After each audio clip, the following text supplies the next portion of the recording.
Welcome to my Skeleton Crew walkthrough on Eregos using an Emerald Drake. For this solo fight, you'll only be using the first 2 out of 3 abilities, Leeching Poison and Touch the Nightmare.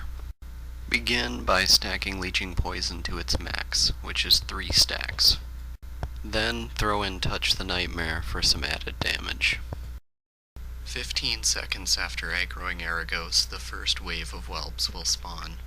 Each wave consists of 4 whelps, and the waves will continue to spawn throughout the entire fight. Because of this, the whelps cannot simply be ignored. Since they continue to spawn, they'll pile up so much that you'll go from full to empty instantly. The strategy for the whelps is as follows. Use Touch the Nightmare on the first whelp. Then, on the remaining 3 whelps, rotate through them using 1 stack of poison per whelp. Here comes the key part to DPSing Eregos down.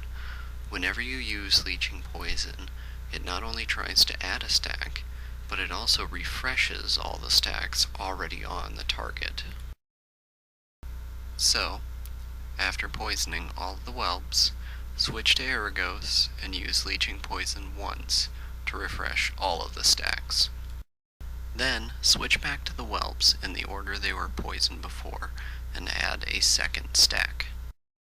The purpose of separating the first and second stacks is not only to refresh the stacks on Eregos, but it actually increases the damage done to the whelps themselves.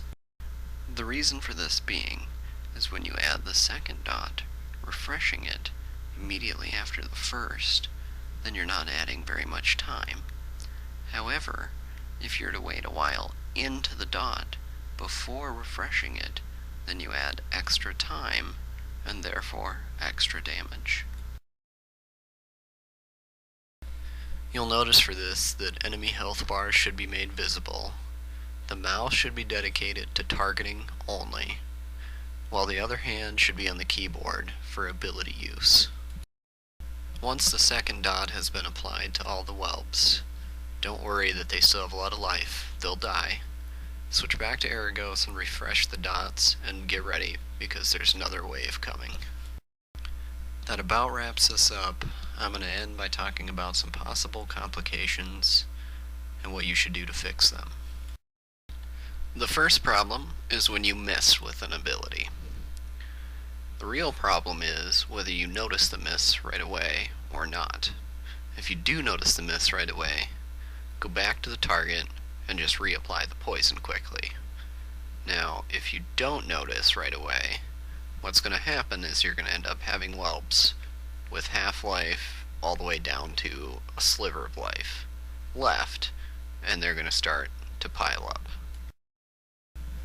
Now, if you start missing a lot, that's going to bring us to our second problem, which is whelps piling up. There's 3 solutions to this happening, and each solution should be used depending on how much life Eregos has remaining. Now, before you even begin the fight with Eregos, orientate yourself with the instance and find where the exit portal is out of the instance. Because if the whelps start piling up when Eregos has a lot of life left, the first solution is going to be to fly straight down and exit the instance. Now, the second solution is going to be fighting through the whelps.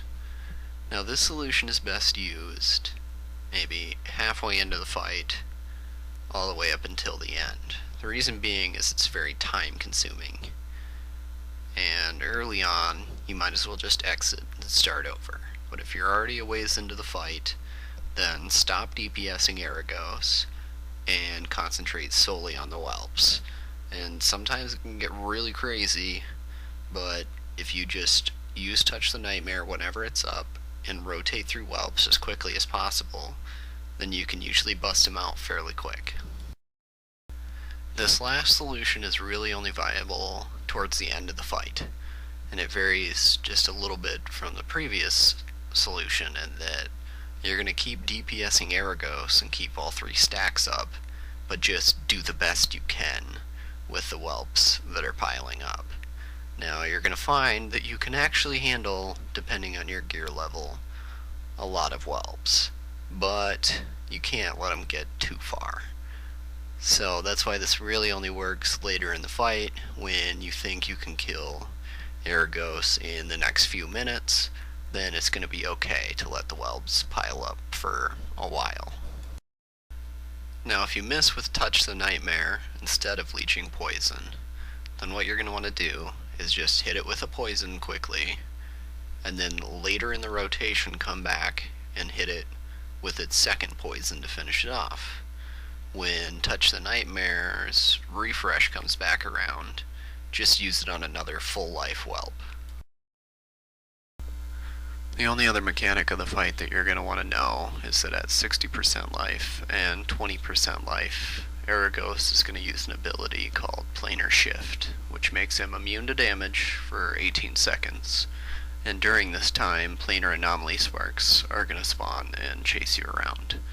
It's nothing to worry about though, because the sparks are really slow, and you can just fly away from them and concentrate on finishing the whelps off. Well, this concludes the guide. The rest of the fight is included for anybody that thinks that soloing him is impossible without exploiting. Here you go. Here's the proof.